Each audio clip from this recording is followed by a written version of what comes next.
आज supreme court of Pakistan ने जो सहाफ़ियों के ख़िलाफ़ नोटिसेस वापस लिए हैं वो एक खुशाइंद कदम है और उससे ज़ाहिर होता है कि हमारी जो अदालतें हैं वो इज़हार राय की आज़ादी और फ्रीडम ऑफ एक्सप्रेशन दोनों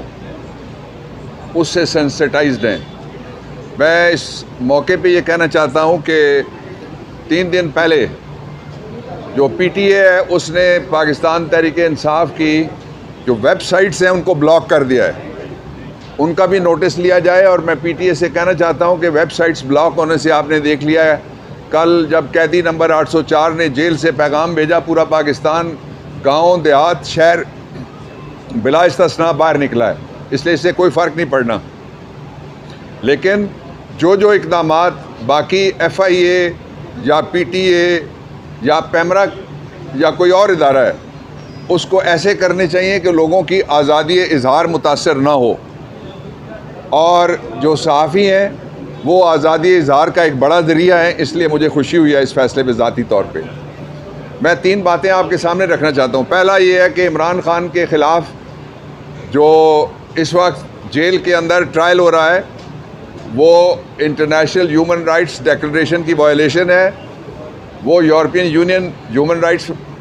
डिक्लेरेशन की वायलेशन है, अक़वाम मुत्तहिदा की वो जो हमने साइन किए हुए हैं डिक्लेरेशंस उनकी वायलेशन है, और सबसे बढ़ के पाकिस्तान के आइन के आर्टिकल 10A की भी वायलेशन है। मैं मुतालबा करता हूँ कि जो रिकॉर्डिंग होती है, अब सुप्रीम कोर्ट ऑफ पाकिस्तान में से भुट्टो केस और मिलिट्री ट्रायल कोर्ट्स केस और दूसरे केसेस जो है वो बराह रास्त जा रहे हैं, जो बड़ा अच्छा कदम है। मैं मुतालबा करता हूँ इमरान खान का केस, उसकी पिछली रिकॉर्डिंग भी पब्लिक की जाए ताकि लोगों को पता चल सके कि क्या हो रहा है।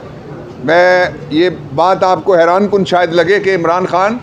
जब एविडेंस रिकॉर्ड हो रही होती है, शहादतें लिखी जा रही होती हैं, थोड़ी देर के लिए उनको लाया जाता है, फिर सेल में बंद कर दिया जाता है और उनकी गैर मौजूदगी में सारी कार्रवाई हो रही है। पाकिस्तान के कानून के अंदर किसी को वकील के हक़ से महरूम नहीं किया जा सकता। चॉइस का वकील हर मुलजिम का हक़ है। आइन के आर्टिकल 10 को आप उठा के पढ़ लीजिए, और ये फंडामेंटल राइट है, वो वायलेट हुआ है।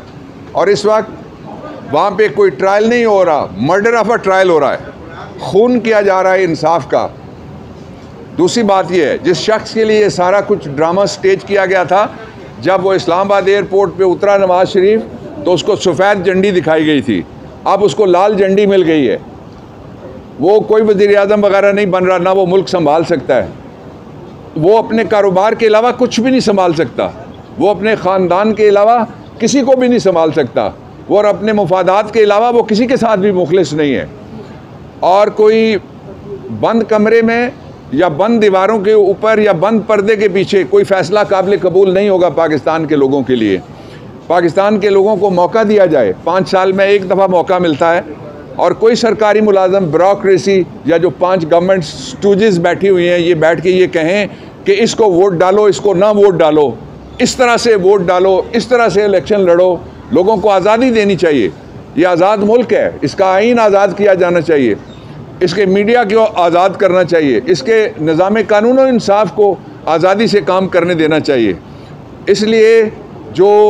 इस वक्त जितनी भी कोशिश हो रही है वो एक कोशिश है कि 8 तारीख से पहले इमरान खान के ख़िलाफ़ जिस तरह से पहले एक कैंगरू कोर्ट के मुतासिब जज से फ़ैसला लिया गया था उसी का रीप्ले करने की कोशिश की जा रही है। बेसिकली ये जुल्फ़िकार अली भुट्टो के साथ जो हुआ था बतौर वज़ीर आज़म कि ऐसे जुर्म में सज़ा दी गई जिसकी कभी 76 साल में किसी दूसरे को सज़ा नहीं मिली, ना इंडिया में, ना पाकिस्तान में, ना बांग्लादेश में, जहाँ पे IPC, BPC और PPC पाकिस्तान में, पाकिस्तान पीनल कोड में 109 में कभी किसी को सज़ाए मौत नहीं हुई। तो इसलिए अभी तक भी निज़ाम इंसाफ के चेहरे पे वो दाग है, ये बड़ा दाग और नया दाग लगने वाला है। और उस वक्त इतना शऊर पब्लिक का नहीं था इस हवाले से कि ट्रायल क्या होता है। अब आप लोग जो हैं आपने सब दिखा दिया कि ट्रायल क्या होता है, इसलिए ये जो कैंगरू ट्रायल है इसको बंद किया जाए और बराह रास्त दिखाया जाए इमरान खान का ट्रायल। इसलिए कि जो शहादतें वहाँ लिखी जा रही हैं वो सारी रिपोर्ट हो रही हैं, सारा सोशल मीडिया भरा हुआ है कि फ़लाने गवाह ने ये कह दिया, और उसमें कौन सा एटम बम का फार्मूला है जो बयान हो जाएगा तो लोग घरों में आलू गोश्त पकाने की बजाय और चने पकाने की बजाय एटम बम घर में बनाना शुरू कर देंगे। एक मजाक हो रहा है, एक बहुत सीरियस मजाक हो रहा है, संजीदा मजाक हो रहा है, जालिमाना मजाक हो रहा है, बेरहमाना मजाक हो रहा है जो ट्रायल है इमरान खान का। पाकिस्तान तहरीक इंसाफ साबित हो गया एक दफ़ा फिर कि सबसे बड़ी पार्टी है। कैदी नंबर 804, आप याद रखिएगा सारे कि जब भी इमरान और कप्तान और कैदी नंबर 804 की आवाज़ बाहर निकलेगी, मैदान खिलाड़ियों से भर जाएगा। और 8 तारीख को इंशाअल्लाह अज़ीज़ जो जीतेगा वो सिर्फ इमरान खान की पार्टी है, इसलिए कि हमारे जितने तो उम्मीदवार ही किसी ने नहीं खड़े किए हुए। एक जुल्म और हो रहा है जिसकी तरफ मैं आपकी तवज्जो चाहता हूँ, वो ये है कि तकरीबन कई 100% इजाफा करने के बाद गैस की कीमतों में 41% इजाफा करने की समरी फिर भेजी है। आपको क्या इख्तियार है, मैं आपसे पूछता हूँ, ये जो बैठे हुए हैं आर्जी हुक्मरान, के आप लोगों के गले काटें और लोगों के चूल्हों के ऊपर लात मारें आप, और लोगों को खुदकुशियों पे मजबूर करें, माँ और वालिदैन को मजबूर करें कि वो बच्चों को